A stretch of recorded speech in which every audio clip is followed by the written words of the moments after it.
suffisance et en toute sécurité. Il a confirmé dans la bouche de son serviteur.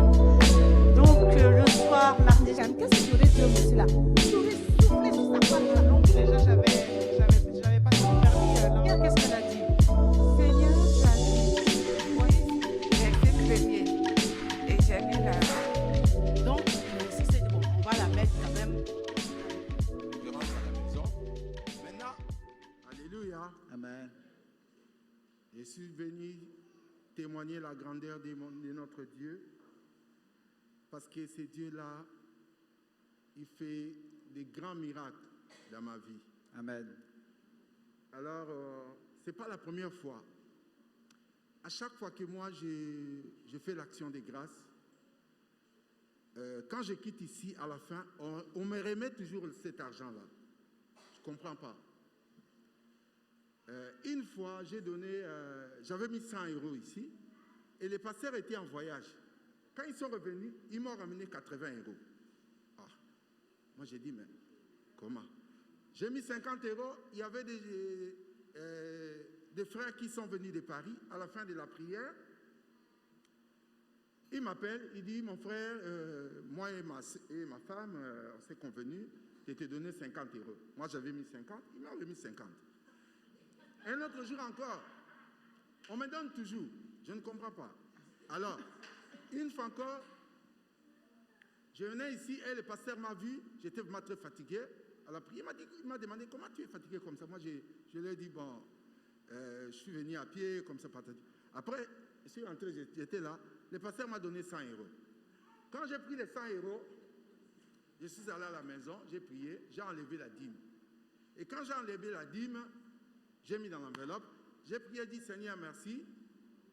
Tu nous as dit d'amener les offrandes, les dîmes dans ta maison pour qu'il n'y ait pas, pour que la nourriture ne manque pas dans ta maison. Et j'ai obéi à ta parole, Seigneur, regarde la dîme que je te donne. Et j'ai pris, c'est fini, je couvre ça dans le sang de Jésus, je mets dans l'enveloppe. Parce que j'ai amené d'autres enveloppes à la maison, parce que quand j'ai la dîme, je mets directement.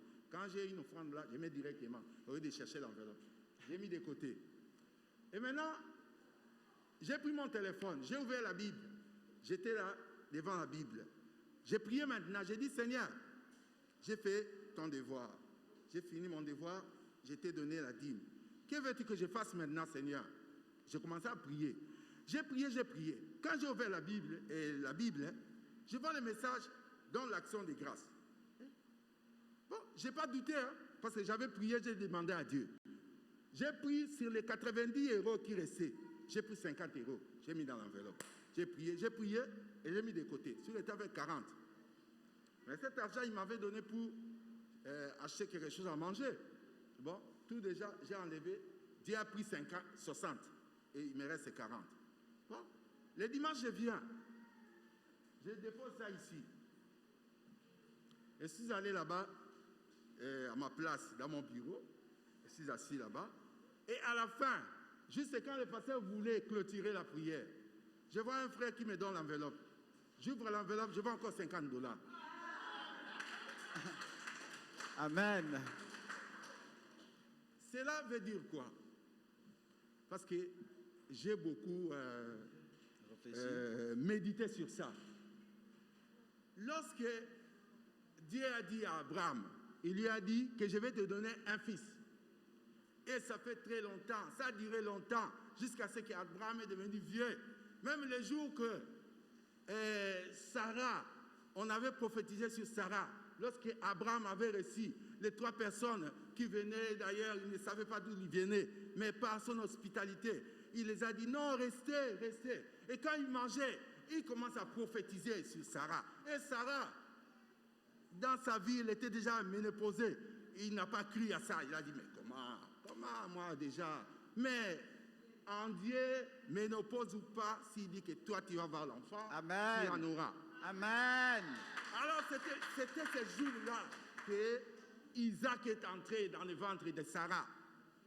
Et maintenant, le même enfant-là, l'unique enfant que Dieu a donné à Abraham, et Dieu lui dit, fais-moi un sacrifice, donne-moi cet enfant, l'unique, Et Abraham n'a pas hésité. Il n'a pas hésité, il a pris l'enfant. Même en route, l'enfant demandait à Abraham, mais où est le sacrifice, où est l'agneau?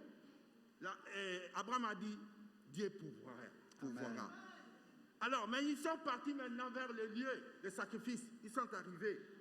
Et l'enfant a vu que son papa commençait à les ligoter et il a mis sur le truc. Ah, l'enfant ne comprenait pas. Mais quand il a pris maintenant le couteau pour couper la tête de l'enfant, l'ange a bloqué. Et une voix est sortie d'en haut. Il a dit que Abraham, ne faites pas ça. Regarde là-bas, il y a l'agneau pour le sacrifice. Mais je vois maintenant que tu m'aimes. Tu m'aimes beaucoup. Et c'est là que, lorsque moi je mets les sacrifices ici, Dieu a accepté ça, il a reçu ça, il a agréé ça. C'est ça le mot. Hein? Alors maintenant, il fait quoi? C'est lui qui pourvoit. Amen. Il remet mon argent parce que je n'ai rien. Hein? Je n'ai rien. Il a essayé maintenant de regarder si je l'aime. Et il a vu que je l'aime. Amen. Alors il a pourvu lui-même les sacrifices. Amen. Il a remis mon argent. C'est pour ça que je viens témoigner. Amen. Je viens témoigner sa grandeur. Amen. Merci Seigneur.